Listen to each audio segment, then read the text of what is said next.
Hamann and Benson, a vision for your future.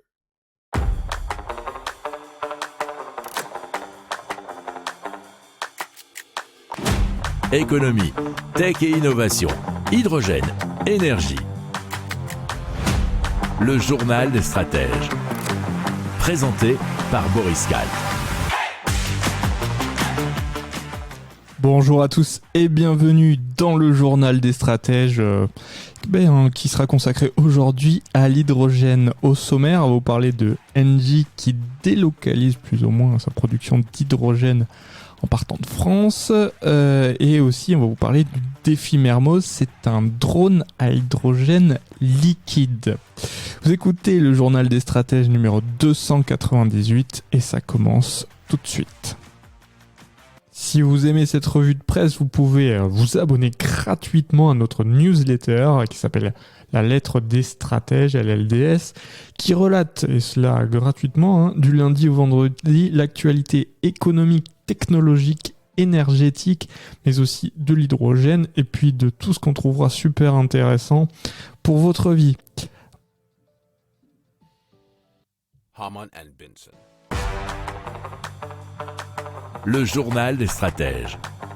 Et donc on commence tout de suite avec Engie qui va un petit peu partir de la France pour raisons économiques si on peut dire, et pour la production d'hydrogène, puisque l'hydrogène produit en France coûte environ 6 € contre environ 2,5 € au Chili, nous dit le Figaro.fr. Alors pour rester bon marché et atteindre son objectif de capacité de production de 4 gigawatts à l'horizon 2030, eh bien Engie va donc partir à l'étranger pour produire son hydrogène vert. Alors un quart de la capacité de production devrait être localisée en Europe et le reste dans des régions avantagées par la nature, où l'énergie renouvelable est plus abondante et beaucoup moins chère, je cite, tels que le Moyen-Orient, le Brésil ou le Chili. C'est ce qui a été précisé par Sébastien Arbola, qui est directeur général adjoint de chez Engie.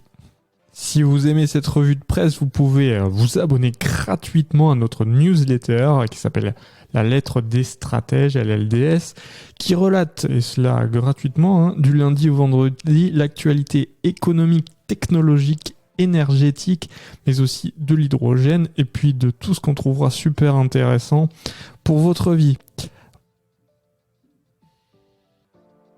Hamann and Benson.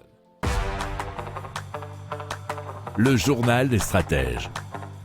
Allez, on parle du défi Mermoz. C'est l'association de Delair, de l'ISAE Supaéro, d'ICO et Pragma Industries qui se sont donc associés pour mettre au point un drone à hydrogène liquide. Et c'est dans le cadre d'un défi qui est baptisé Défi Mermoz. Alors ce produit industriel doit se conclure donc par la traversée de l'océan Atlantique sur la ligne commerciale de l'aérospatiale ouverte en mai 1930 donc par Jean Mermoz, qui a relié le Sénégal au Brésil, ce qui fait à peu près 3500 km à parcourir en 30 heures de vol sans escale, nous dit la tribune.fr.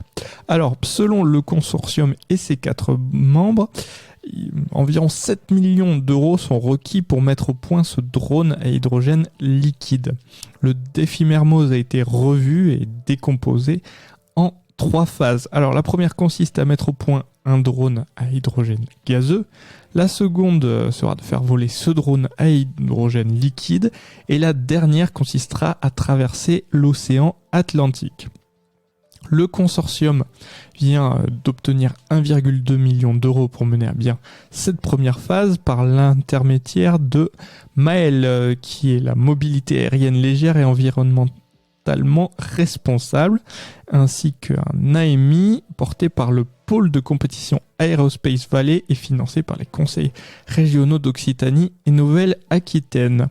Alors, actuellement, le drone à hydrogène gazeux de Delair est en phase de conception. Il est même prévu que les systèmes de ventilation du futur engin partent en phase de test à la soufflerie de l'ISAE Supaéro début 2023, avant un premier vol dans le courant de l'année. Alors Delair vend ses drones aujourd'hui principalement pour les marchés liés à la défense, et on a un chiffre d'environ 60%. Hamann and Benson. Le journal des stratèges. Voilà, c'est terminé pour aujourd'hui. Je vous souhaite une excellente journée. Je vous dis à très vite pour plus d'infos. Ciao!